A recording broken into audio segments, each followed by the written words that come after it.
కూటమి ప్రభుత్వం అధికారంలోకి వచ్చిన తర్వాత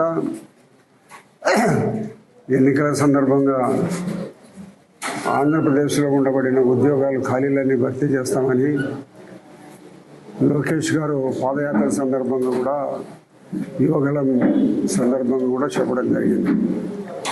మరి కూటమి ప్రభుత్వం అధికారంలోకి వచ్చినాక మొదలైన పోయిన సంవత్సరం టీచర్ల పోస్టులు భర్తీ చేయడం జరిగింది.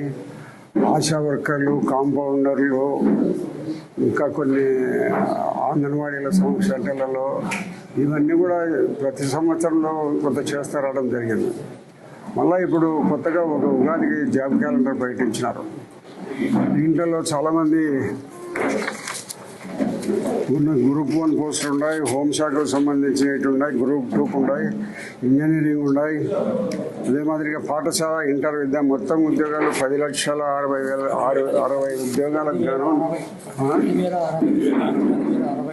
10,060 ఉద్యోగాలకు జాబ్ క్యాలెండర్ ప్రకటించడం జరిగింది.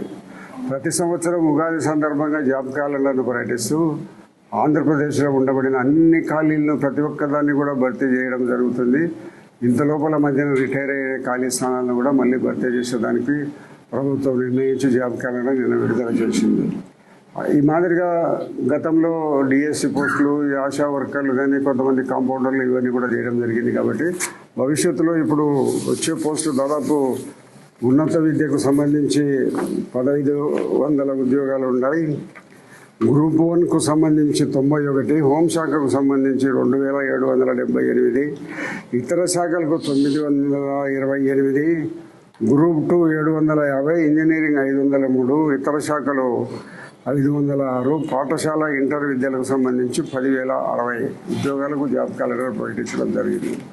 కాబట్టి దీంట్లో అర్హులైన ప్రతి ఒక్కరూ పాల్గొనే దానికి అవకాశం కల్పిస్తూ మరి దీనికి సమయాన్ని కూడా కేటాయిస్తూ రావడం జరిగింది. అన్నీ ఒకటేసారి గుంపగత్తగా పెట్టాలనేది లేకుండా కొంత విడతల వారిగా ఈ ఉద్యోగాల కోసం అప్లై చేసుకోమని చెప్పడం కూడా జరిగింది. కాబట్టి కూటమి ప్రభుత్వం వచ్చిన తర్వాత ఎన్నడూ లేని విధంగా ఆంధ్రప్రదేశ్లో ఉద్యోగాల నియామకాలు చేపట్టడం జరిగింది.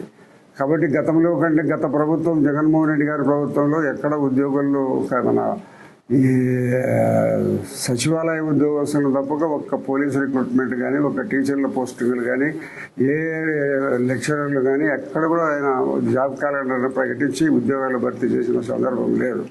కూటమి ప్రభుత్వం వచ్చిన తర్వాత ఇవన్నీ ఇప్పటికే కొన్ని వేల ఉద్యోగాలు చేయడం జరిగింది. మళ్ళీ కొత్తగా ప్రతి సంవత్సరము రిక్రూట్మెంట్ కొత్తగా చేపట్టడం జరుగుతుంది. కాబట్టి ఇంత భారీ స్థాయిలో ఈ ఉద్యోగాల నియామకాలు చేపట్టడం అనేది కూటమి ప్రభుత్వ గొప్పతనం.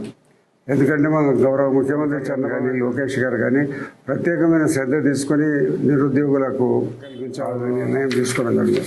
అదే మాదిరిగా మన ఇండస్ట్రీ ఇప్పుడు దాదాపు 25 లక్షల కోట్ల రూపాయలు పెట్టుబడులు తీసుకొని వచ్చే ప్రయత్నం మరి ముఖ్యమంత్రి గారు కానీ చంద్రబాబు నాయుడు గారిని చేయడం జరిగింది. దీంట్లో సుమారు ఈ 3-4 సంవత్సరాల్లో వాళ్ళు వచ్చి ఇండస్ట్రీస్ పెట్టే సందర్భంగా 25 లక్షల ఉద్యోగాలు వచ్చేదానికి అవకాశం ఉంది. ఒక్కొక్కటి ఇప్పుడిప్పుడే మొదలయ్యి ఈ ఆంధ్రప్రదేశ్లో వాళ్ళు ఇండస్ట్రీస్ పెట్టేదానికి పూనుకోడి రావడం జరిగింది.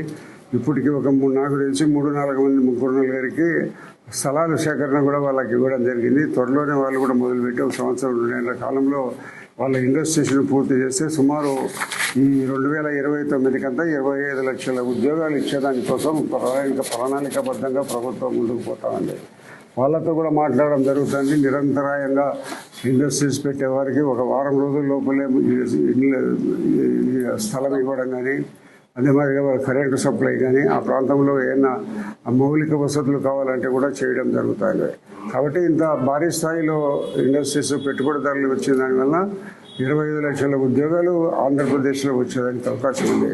మరి నిరంతరము మన ముఖ్యమంత్రి గారు కానీ లోకేష్ బాబు గారు కానీ ఇండస్ట్రీస్ వాళ్ళతో మాట్లాడి పెట్టుబడులు పెట్టే వాళ్ళని నిరంతరము పర్యవేక్షిస్తూ మా రాష్ట్రానికి రండి అని అది ఇక్కడ ప్రపంచవ్యాప్తంగా కూడా వాళ్ళు మన ఆంధ్రప్రదేశ్కు రండి, మౌలిక వసతులు మీకు కల్పిస్తాము, ఎలాంటి ఇబ్బందులు భవిష్యత్తులో ఉండకుండా చూసే బాధ్యత మాదని భరోసా చెప్పి వాళ్ళందరినీ రమ్మడం జరుగుతుంది.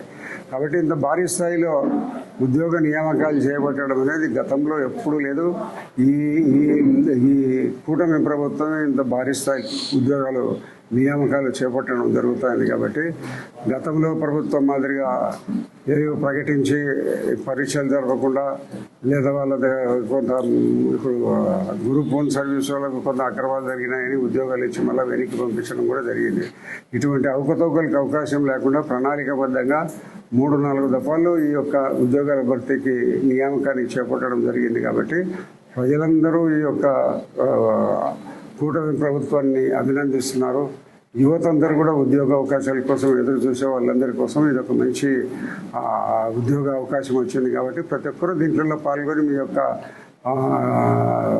ఎడ్యుకేషన్, మీ యొక్క సమర్థతను ప్రూవ్ చేసుకునే పరిస్థితుల్లో మీరు ఈ పార్టిసిపేట్ చేసి ఉద్యోగాల్లో మీరు తప్పనిసరిగా ఉద్యోగం సంపాదించాలని కోరుకుంటున్నా. మా ప్రభుత్వ అభిప్రాయం కూడా ఇదే.